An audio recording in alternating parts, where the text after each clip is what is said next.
Llegaste a Buena Banda, el podcast de las mejores mujeres de México. Presentado por Comex. Episodio 53. Lo que importa es el proyecto. Luego vemos cómo nos organizamos para que todos podamos cobrar bien. Importan el compromiso, las personas, la construcción de comunidad, dialogar con la naturaleza. Su firma es convocada a trabajar con los grandes del mundo en los proyectos más interesantes. Igual hace jardines que viviendas sociales, funerarias, acuarios, salas de exhibición, torres residenciales o monasterios. Igual construye en Culiacán, Sinaloa, en Jinhua, China, en Guatemala City o en Oisel, Alemania. Estudiosa e investigadora incansable, recuerda cuando una carta de Yale la hizo captar que sus ligas ya eran otras. Hoy lo tiene muy asumido y siente obligación de regresar y compartir su visión colaborativa. No importa el mucho dinero, importa poder seguir viviendo de crear. Así, cada que siga hablando de las obras que ama, se le seguirá iluminando la cara y el corazón se le saldrá del pecho. ¿Cuál es el refugio de esta mega ultra artista de la construcción consciente? No las estructuras, los muros ni los diseños apantallantes, sino los espacios sencillos y la cosa doméstica. Su familia, su gente. ¿De qué color es Tatiana? Bambú. El elegido como color del 2025 le queda perfecto a Tatiana.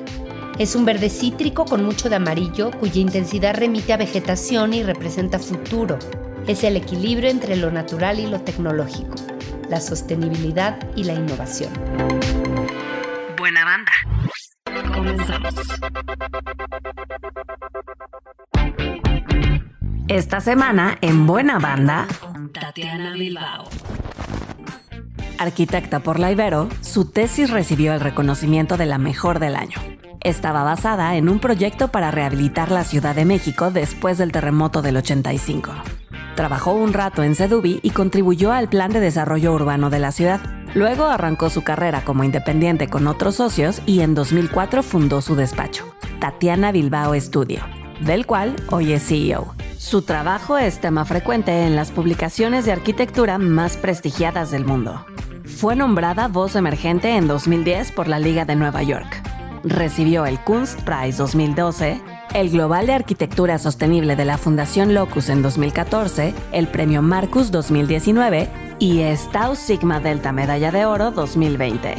También tiene el Premio Richard Neutra y el AW Architect en 2022, así como el homenaje a Arpa Phil en 2023, entre otros. El Instituto Real de Arquitectos de Canadá la nombró miembro honorario en 2021 y este año el Colegio de Arquitectura de Boston le dio un doctorado honoris causa. Actualmente es profesora recurrente en Yale. También ha sido profesora en Columbia, Harvard, Rice, la Universidad Andrés Bello de Chile y la Escuela de Arte Peter Behrens en Düsseldorf, Alemania. Tatiana Bilbao Studio fue presentado en la serie Architect Studio en el Museo de Arte Moderno de Luisiana, en Copenhague, y ha sido invitado a exponer en sitios como el Centro Pompidou, el MoMA de San Francisco, la National Gallery de Victoria, el Museo de Diseño de Zúrich y en varias bienales de arquitectura como Chicago y Venecia. ¿Cuántas personas de tonos distintos nos vamos a topar en el camino? ¿Cuántos retos saturadísimos? ¿Cuántos escenarios y oportunidades luminosas? ¿Cuáles son los matices de nuestro talento único? Las vidas y las carreras de las mujeres que aquí presento tienen miles de colores, como Comex. Para esta temporada vamos a usar las paletas recién lanzadas de Color Life Trends 2025. Juguemos el juego del color. Dejemos que sus efectos impacten nuestros entornos y materialicen nuestros sueños y visiones. Te voy a decir cómo voy a empezar este podcast. Una chava de la audiencia me preguntó, ¿alguien te has intimidado cuando la entrevistas? Y pensé, no. Estaba viendo esas preguntas ayer y dije, pero mañana voy a entrevistar a alguien que me intimida. Te lo juro, y eres tú. Y te voy a decir por qué. Uno, porque eres muy talentosa y muy exitosa, pero no es eso lo que me intimida. Lo que me intimida es lo que sale de tu boca, de tus conceptos, la cultura. Lo que haces me es tan ajeno que me impresiona. Entonces, mi primera pregunta para ti es, ¿cómo se construye un buen arquitecto o arquitecta? ¿Qué dirías tú que son los elementos para ser exitoso en arquitectura? Bueno, es que de entrada creo que habría que definir qué es la palabra exitoso, ¿no? 1000%. Porque pues creo que lo que la sociedad en general, ¿no?, define como exitoso, para mí no significa lo mismo, ¿no? A ver. En arquitectura, yo lo que creo es que aquella persona que sea capaz de lograr proveer de ahora sí que literalmente un servicio a la humanidad, más fácil dicho, a la comunidad, y más directamente al otro con el que está tratando de construir un espacio para poder generar algo que sí proteja a esa vida. Para mí esa persona es exitosa. Y no necesariamente si tiene 18,000 reconocimientos y 800 títulos. O sea, creo que en mi profesión, que es una profesión, yo la veo como fundamental. En nuestro país no tan reconocida, pero por ejemplo en Europa, las dos profesiones con mayores responsabilidades legales son los doctores y los arquitectos. ¿En serio? Ajá. Es que es el espacio, o sea, es muy elemental, muy fundamental. Es que provee de una forma primordial de cuidado para el cuerpo. Sin ella no podemos existir en el planeta. Exactamente. Digo, obviamente la salud es lo primero, porque sin esa no existimos, pero lo segundo es que esa salud se sostenga. Y para que esa salud se sostenga, necesitas el espacio construido. Entonces, por eso es tan importante la profesión. ¿Y por qué en México no tiene este peso o este reconocimiento? Creo que también tiene una línea muy delgada, ¿no? De ser el reconocimiento de que solo puedes tener esas capacidades profesionales para hacerlo. Pero a mí me preocupa más en México el profundo reconocimiento que el espacio es tan importante para nuestra vida. Y es una cosa cultural. Europa es una cosa cultural. En Europa es más el reconocimiento, creo que, de que tienes que tener las capacidades profesionales para poder generar ese espacio que te protege.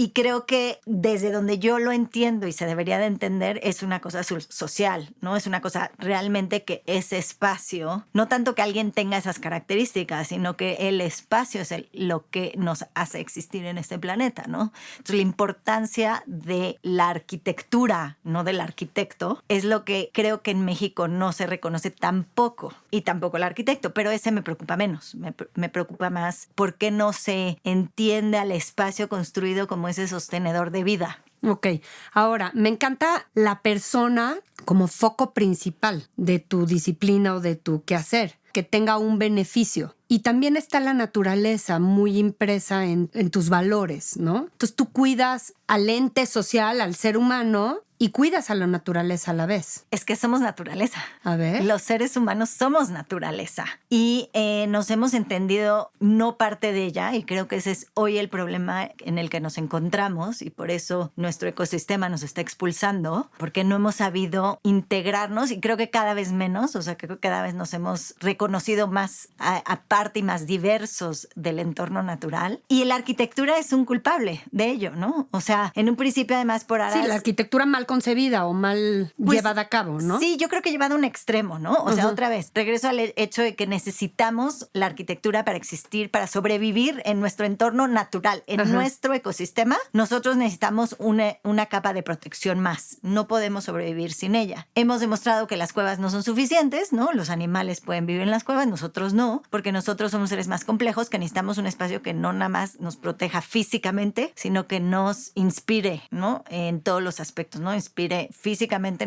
nutricionalmente, pero también en todos los sentidos, ¿no? El alma, el espíritu, para poder crecer y desarrollarnos con todas las complejidades que somos y que tenemos y que necesitamos. Entonces, creo que en aras de esa protección, ¿no? Y de esa inspiración, cada vez hemos hecho la arquitectura más alejada, o que la arquitectura te aleja más de ese entorno. Por protegernos del clima, ahora ya hemos llegado a extremos en donde hay gente que vive sin exposición al clima natural toda su vida, ¿no? O sea, nacen a 22 grados centígrados, se transportan a 22 grados centígrados, no importa si afuera haya menos 40 o más 38. O por seguridad, ¿no? O por sanidad, también sanitización, ¿no? Por salud. Pero creo que eso ha hecho que ya estemos todavía, nuestra imposibilidad de percibirnos como parte del entorno natural sea más presente. Me suena, o sea, lo dices ahora y me suena como estamos locos. O sea, ¿a quién se le ocurre hacer vivir a un ser en condiciones tan antinaturales? Y así vivimos. Exactamente. Pero obviamente esa desarmonía nos está haciendo mal como sociedad. No solo nos está haciendo mal, nos está expulsando del planeta, ¿no? O sea, también hay esta percepción, ¿no? De que nosotros estamos destruyendo el planeta. No es cierto. O sea, la naturaleza es lo que domina este entorno. Y nada más lo que está pasando es que nos está expulsando. El planeta ya expulsó a una especie, con ella se llevó a varias, que son los dinosaurios. No sabemos por qué, se habrán portado igual de mal que nosotros. Exacto. Pero Ahora, hoy nos está expulsando a nosotros. Desafortunadamente nos vamos a llevar otras especies en el camino. y porque no estamos entendiendo como esa cosa tan obvia. Pero esa cosa tan obvia requiere de reflexión, requiere de inteligencia, requiere de cultura. Y entonces vuelvo a mi pregunta inicial, que me encanta cómo la llevaste, pero si pensamos en qué hace a un arquitecto, alguien que tomó la decisión de hacer de su carrera profesional un arquitecto, alguien que pueda vivir toda su vida de su profesión con éxito económico y con desarrollo, ¿qué elementos tendría que tener? Bueno, éxito económico. Éxito económico, ese es otro tema. Ese es otro tema. Pero bueno, con Ahorita muchas oportunidades de poder hacer, sí, ¿no? Increíbles, enormes privilegios de estar ahí. Pero pues yo creo que para mí lo que creo que me ha llevado a estar ahí es la capacidad de escuchar y de empatizar con todo, ¿no? Con todo mi alrededor, ¿no? Y de poder entender que el espacio construido no se construye a partir de uno mismo, sino a partir de la experiencia del que lo habite. Hay intuición y hay educación en tu discurso, hay las dos cosas. Sí, totalmente. Yo creo que más que nada al principio era una resistencia a la educación y una intuición con la que empecé a actuar. Y después mi intuición me llevó a buscar y a informarme sobre cómo llevarlo a un lugar más establecido, más basado en conocimiento. Oye, por acá se sientan mujeres que son líderes de un equipo, tienen miles de empleados, etcétera. ¿Cuánta gente tienes tú en el estudio? 55. Ok, entonces digamos que eres líder de esas 55, pero tu liderazgo es un liderazgo ya mayor, porque es un liderazgo de una generación de arquitectura contemporánea en México y en el mundo. ¿Estás consciente de ese liderazgo? Sí. ¿Asumes la responsabilidad? Sí, es exactamente eso. Es una responsabilidad muy grande, ¿no? Primero y nada ante los míos alrededor, pero es una responsabilidad muy grande. O sea, lo que estoy diciendo llega a muchas voces. Sí. Y he entendido esa responsabilidad como casi un mandamiento, ¿no? O sea, lo que me toca hacer por estar ahí. Y lo que yo he asumido, ¿no? Es cómo poder entonces, la pregunta que me hago todos los días, que es la que cargo, es cómo poder abrir oportunidades a través de lo que hago a gente que no tiene el privilegio que yo sí tengo y que yo sí tuve para llegar en donde estoy. Porque evidentemente yo llegué en un lugar muy acomodado, con una educación muy, muy, muy alta, ¿no? Familia de arquitectos, académicos. Un punto en la sociedad en donde pues tenía todas estas capacidades de moverme, ¿no? Pero la realidad es que muchas veces que me llevan a lugares para, ¿no? ¿Por qué le dices a las siguientes generaciones? ¿Y no? ¿Qué le haces? La verdad es que me encanta el impacto que puedo tener a la gente que nos puede estar escuchando, pero me gustaría más tener impacto en la gente que ni siquiera nos puede escuchar. 100%. ¿Y qué? ¿Qué hacer? Yo estoy tratando de ingerir sobre las bases de cómo se hace arquitectura y cómo se piensa en la arquitectura. Y eso en las políticas públicas no es tan directo ni tan fácil. Bajarlo como del elite. O sea, Exacto. Sí se me hace que la cosa arquitectónica es una cosa de cultos. Claro, ¿no? Totalmente. Y sobre todo aquí, ¿no? Y ve cómo empezaste la conversación.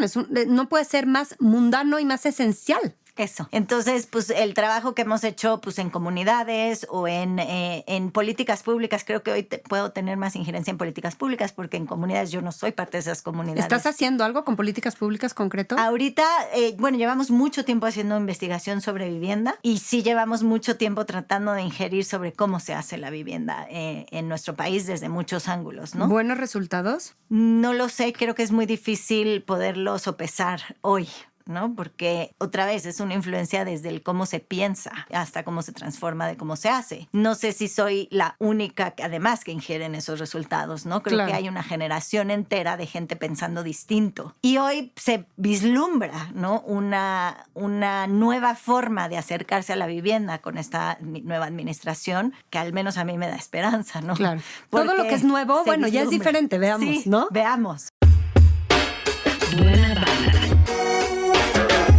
hoy estás parada en un lugar muy concreto. Pero te quiero llevar a cuando empezaste tu carrera, que no tenías ni cerca claridad de a dónde ibas a llegar y las colaboraciones tan gigantes que te ibas a aventar y que ibas a construir por el mundo. ¿Cuándo es la primera vez que dijiste, madres, soy un nombre internacional, ahora sí estoy parada en otro lado? ¿Te acuerdas? No sé si exactamente, pero sé que algo que me impresionó mucho en su momento cuando llegó fue cuando me invitaron a dar clase en la Universidad de Yale, que me llegó una carta física, además. No lo puedo creer, sí.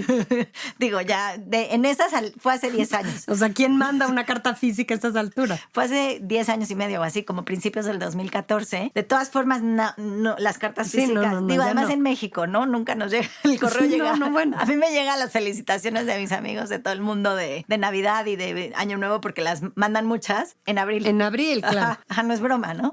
Y así me llegó esta carta también, tenía fecha de 3 meses antes, ¿no? Me llegó y decía mi nombre, te invitamos a dar clase en la Universidad de Yale, y yo dije... ¿Qué? ¿A mí? ¿No se están haciendo bolas? Dice mi nombre, seguro, así ya se volteando así de yo, mí. Y sí recuerdo ese día como, no puede ser, o sea, es en serio. Y el director tiene un despacho, pero era el director de la Escuela de Arquitectura en Nueva York. Y yo justamente iba a ir a Nueva York por otras razones al poco tiempo. Entonces le solicité una cita, ¿no? Para ir a hablar y entender por qué, ¿no? Cómo yo había llegado ahí. Y entonces me dio una visita por su despacho y, ¿no? Me enseñó todos sus proyectos y al final le dije, me sentó en su oficina y me dijo, no, pues todo lo que era la universidad. Y bueno, pues yo ya sabía, obviamente. Y entonces al final le dijo, ¿te puedo hacer una pregunta? Y me dice, sí, claro. Le dije, ¿por qué yo? Y se me quedó viendo así como de, ¿por qué me preguntas eso? Le dije, no, sí, fundamentalmente, ¿por qué? ¿Cómo llegué yo aquí? O sea, ese era el fondo de mi pregunta. Y me dijo, porque tienes una forma tan diferente de ver la arquitectura que creo que eres muy importante para los alumnos. Y dije, wow, ¿no? O sea, tengo una voz. Y luego ya, primer día de clases, me acuerdo perfecto que alguien me dijo, a ver, Tatiana, tú solo puedes enseñar lo que sabes. Y por lo que sabes es por lo que te ni te pongas nerviosa, claro. Entonces, no, o sea, olvídate, sí, ahí está tu Pier Vittorio Aurel y tú ya sabes, tú las traes, Dolores Haydn. No puede ser más que quien tú eres. Ellos son ellos y tú eres tú. Dije, bueno, pues con esa confianza llegó el primer día, ¿no? Buen consejo. Muy buen consejo. Claro que mis experiencias del primer día, bueno, ya te las contaré. Pero en la noche, ¿no? El assistant dean me dijo, ¿tú ya sabes por qué estás aquí? Y yo, me gustaría saber, ¿no? Y entonces me dijo, no, es que yo leí una muy buena reseña de tu trabajo en el New York Times y se la llevé al dean y por eso te llamaron. Y entonces, bueno, pues de ahí viene, ¿no? Pero obviamente todo es una cadena de eventos. La entrevista del New York Times viene de un concurso para el Menil en Houston, ¿no? Y el Menil de Houston viene de una coincidencia con unas personas académicas en Estados Unidos y entonces ahí acabé llegando ahí. Con tanta cosa internacional, ¿no se te ha antojado irte y decir, ya no voy a trabajar acá y ya voy a hacer, no sé, pabellones en China, museos en Dinamarca? No, porque pues aquí estoy, de aquí soy. La verdad, no. Y creo que lo único que me ha dado toda esta internacionalización, dificilísima palabra, sí, es la capacidad de entender a mí misma y a mi propio lugar. Cada vez que viajo más, entiendo más dónde estoy, de dónde vengo, qué es mi lugar. Y creo que es la única capacidad que todos tenemos, ¿no? Y entonces, pues, haberla podido entender y disfrutarla y además aprovecharla, pues es lo que me da la posibilidad de ser. Siempre, además, estoy ir y venir. Sí he fantaseado con la idea de quedarme más tiempo fuera. Me he quedado tiempo fuera. Me llevaba a mis hijas 6 meses. Es que estás fuera, estás en el mundo, claro. Pero mi oficina nunca se va a ir a ningún lado. Fíjate, qué increíble. Ahora, dime temas prácticos de tu oficina. La primera vez que dijiste, pues ya no puedo seguir trabajando aquí en mi casa y haciendo cositas y tal, tengo ya que fundar un despacho, ya tengo una buena comisión, es con el tema de China, ¿no? Ajá. Ya tengo una buena comisión, con esto me arranco. O sea, la cosa económica, hace rato que decías, la cosa de administrar, de a cuántos pago, con quién comparto, quién me ayuda. ¿Cómo fue? Sí, a ver, yo empecé trabajando, salí de la carrera y trabajé 3 meses en un despachito chiquito que era un arquitecto y yo. Creo que esa experiencia también fue clave porque yo hacía todo. O sea, desde ir a pagar la luz al banco, literal, formarme para pagar la luz, hasta hacer el plano y sentarme con él en la junta, ¿no? Eso estuve 3 meses, muy poco, pero fue una experiencia importante. De un arquitecto grande. No, un joven que tenía poquito trabajo. Ok. Y luego ya no, ni le he seguido la pista. Pero te enseñó a trabajar, digamos. Me enseñó a que hay que hacerle de todo, ¿no? Ajá. Y de ahí me fui a Sedubi. Por eso me fui, porque me llamaron de Sedubi, de la Secretaría de Desarrollo Urbano y Vivienda. Y ahí más bien fue como mi extensión del conocimiento. Yo siempre digo que fue mi maestría, mi doctorado en full, porque pues sí aprendí mucho de teoría, no más que de práctica, sobre todo arquitectura, ¿no? Y después, bueno, empecé a trabajar con unos ex compañeros de la escuela en un despacho que crecimos muchísimo y que lo hicimos muy internacional.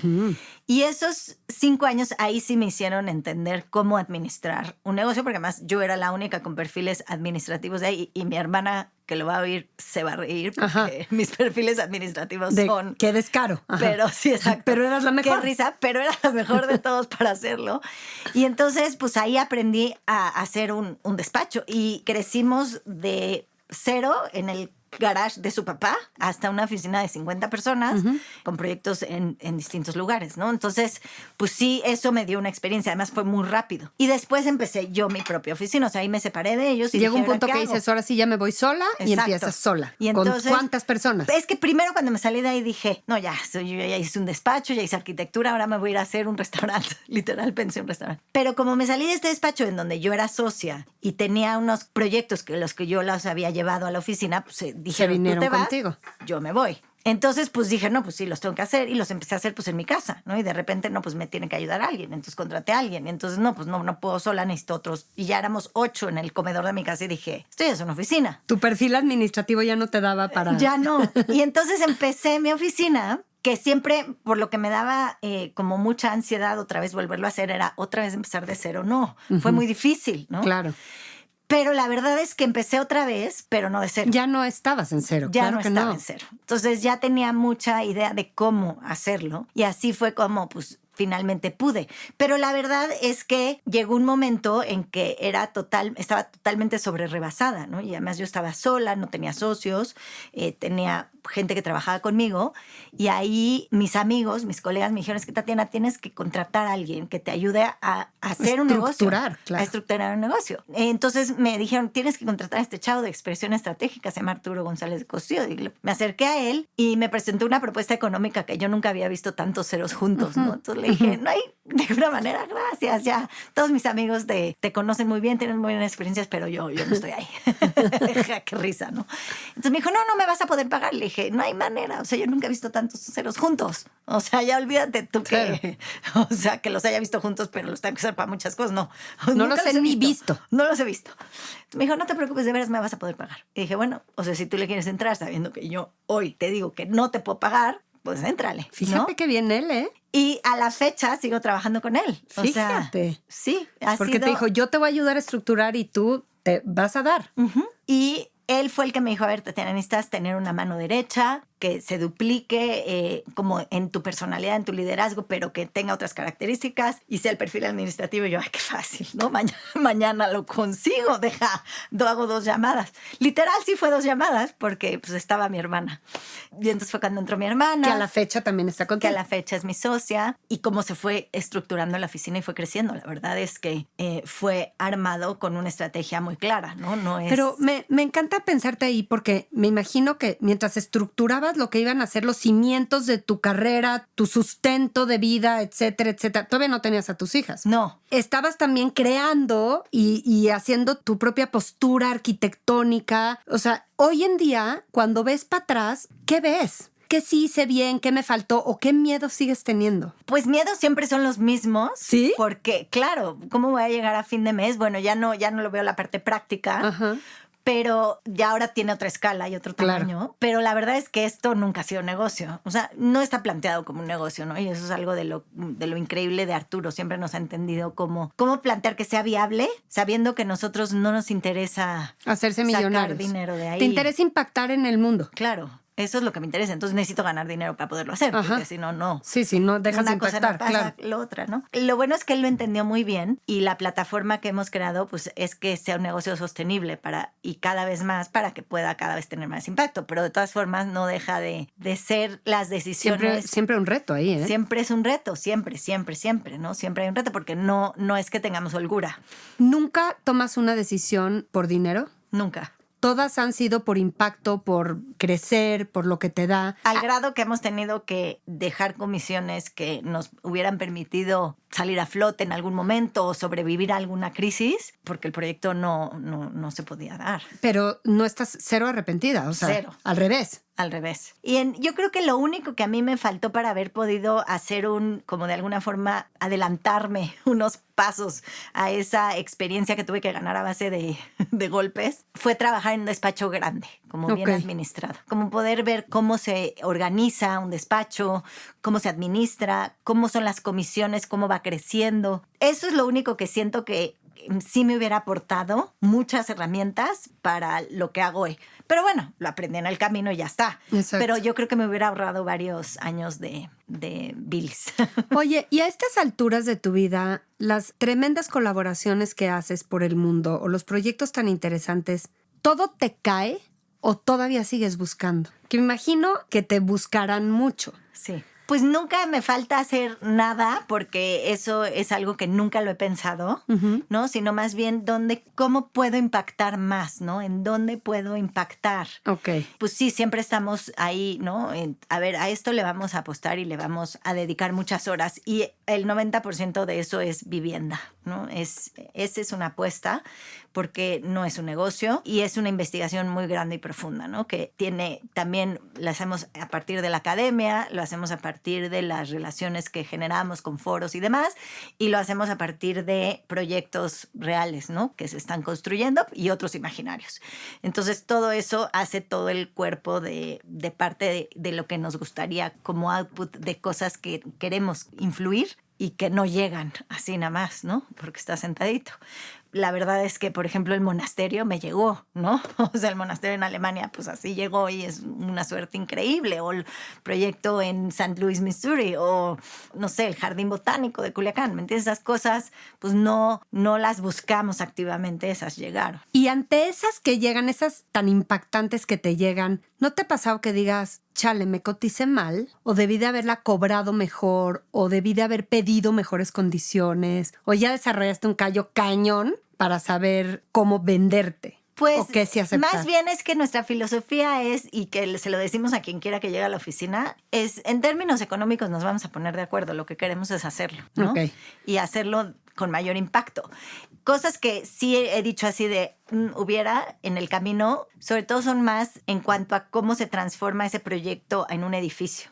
Ha sido como muy complejo muchas veces saber qué defender, porque siempre tienes que cambiar cosas, que transformar, que, digo, en el proceso de un proyecto pasan tantas cosas, ¿no? Y muchas veces he dicho, híjole, ahí no hubiera cedido en, por ejemplo, cambiar el tipo de pisos. Es una tontería, pero hay veces que no es una tontería, ¿no? Sí, sí. Entonces, pues cada proyecto tiene su reto y cada proyecto tiene su aprendizaje, pero hay muchos más como arrepentimientos de lo que dices en ese sentido que en cómo nos vendemos o cómo acordamos con los clientes, no me gusta llamarlos clientes, con las personas que trabajamos.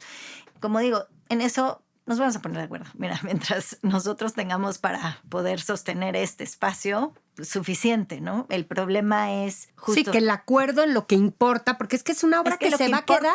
Exacto. Es que lo que importa es el proyecto. Exacto. Lo otro, mientras nos mantenga, no bien. importa. Sí. ¿Qué te entusiasma muchísimo ahora a nivel arquitectura? Digo, los valores siempre son los mismos, los que la sustentan, pero a nivel arquitectura, ¿qué te tiene muy entusiasmada que quisieras hacer o que estás ya haciendo? El monasterio en Alemania. Es un proyecto. Es que no lo puedo creer que estás haciendo un monasterio. Yo tampoco. O sea, yo no puedo creer todas las cosas que has hecho. Yo tampoco. ¿Cuánto dura ese proyecto del monasterio? El monasterio toda mi vida y más. El monasterio es un proyecto muy especial. O sea, sobre todo el monasterio es un proyecto que realmente... ¿Pero cómo que toda tu vida? Sí, pues es que es muy impresionante como para los monjes. O sea, son los monjes una orden muy, muy antigua. Es la primera orden de todas las órdenes monásticas en el catolicismo que se forma como una orden. Y ¿Cómo de ahí se llaman? Cistercienses. Ok. La orden del cister. Y para ellos el tiempo es muy distinto a como lo percibimos nosotros. Para ellos el tiempo es eterno. Y ellos están físicamente presentes una partecita de esa, pero realmente viven el tiempo eterno. Y este es un monasterio para la eternidad. O sea, no va a ser toda tu vida, va a ser toda tu eternidad. Sí. No puedo de lo increíble. Llevo 8 años trabajando en este proyecto y cada día de los 8 años que o hablo del proyecto o estoy ahí, me toco y digo, sí me está pasando esto. Es que sí, qué increíble. Todavía no me lo creo. ¿Cuál es, hablando de estos conceptos tan básicos con los que empezamos la plática, de dónde te refugias tú para existir en el mundo? ¿Cuáles son tus refugios? ¿Cómo es tu casa? Mi familia. ¿Dónde vives? Tu familia. Sí, las personas son mi refugio. O sea, mi casa es un lugar importante, me gusta tener un espacio. ¿Vives en un departamento? Vivo en un departamento de Mario Pani, Uh-huh. en Polanco, que me gusta. Vivo ahí desde hace 20 años. Uh-huh. Casi, 18.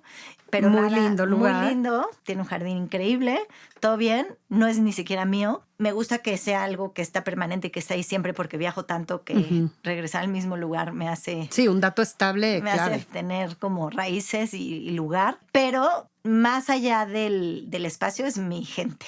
Y eso es como hacemos la arquitectura, además, ¿no? Yo pienso en la gente y en cómo se relacionan y cuáles van a ser las historias que se van a desarrollar ahí o las que se desarrollaron o las que van a sostener ese espacio.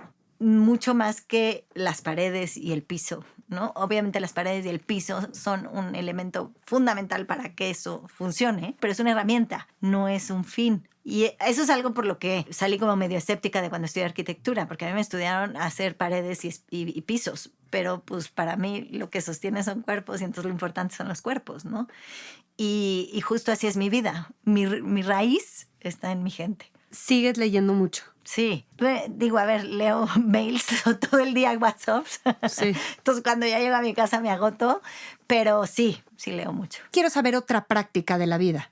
O sea, porque eres una mamá que trabaja, que tiene sus amigos, que tiene una mamá que normal. ¿Cómo se hace un monasterio tan impresionante y luego pabellones en China y cosas así? Y luego tienes a tus niñas con las broncas de los chats de la escuela, por ejemplo.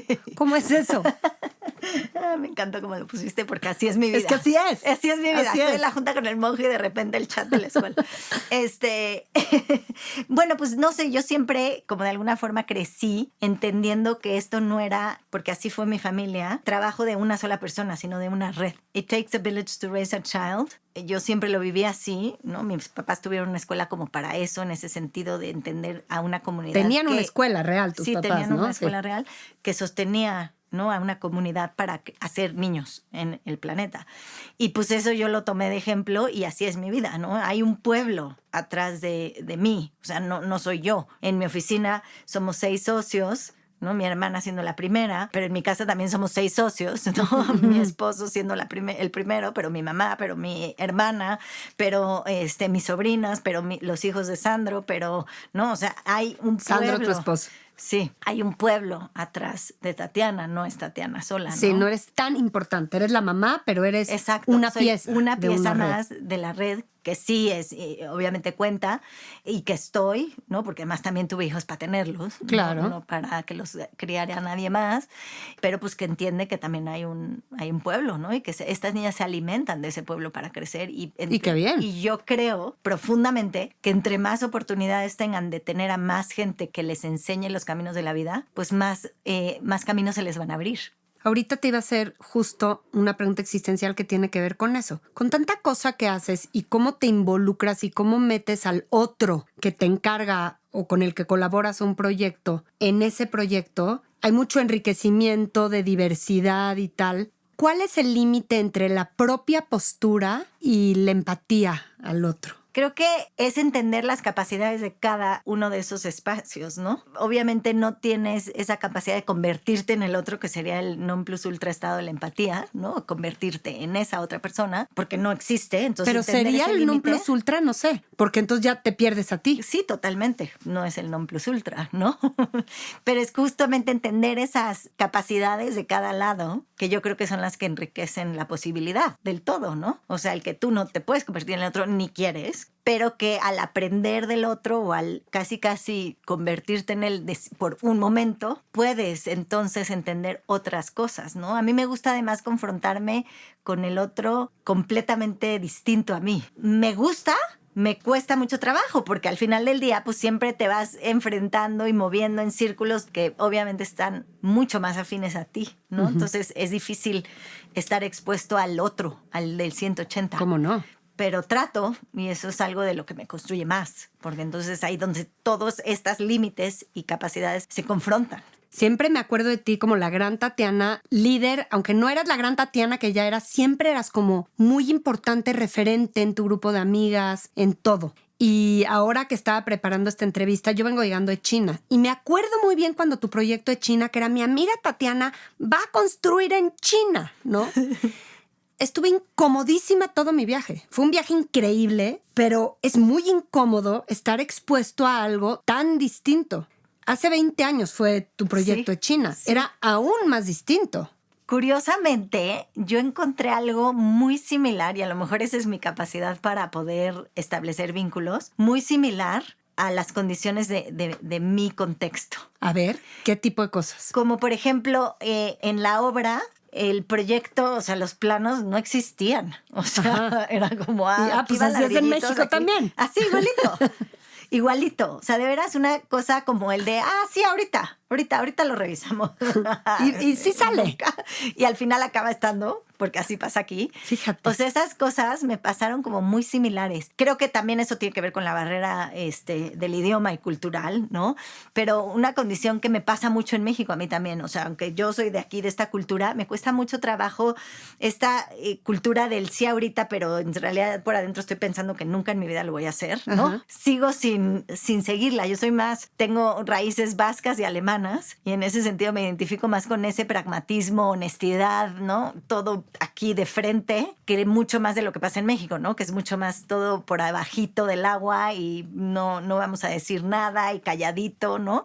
Y siento que en China me identificaba con eso. Te digo, no sé si es realmente una parte de la cultura o que pues estaba lost in translation, literal, pero que eso me pasaba. O sea, porque cuando me traducían las cosas en inglés sonaba muy pragmático, muy listo, pero luego te das cuenta que no estaban ni queriendo, ni diciendo, ni tenían ninguna intención de eso, ¿no?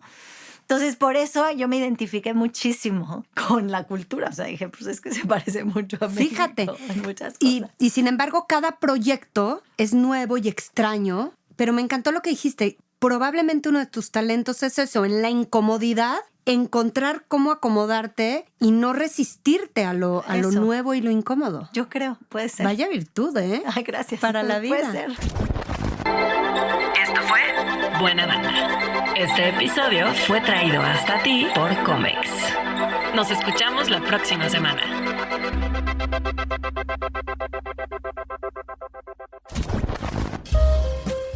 Buena Banda es un proyecto de Blanca Juana Gómez Morera. Lo graban Santiago Parra y Raúl Cetina en el estudio de Pedro y el Lobo. La idea se gestó con Sara Herrera Landeros y la producción de video es de Miguel Montaño.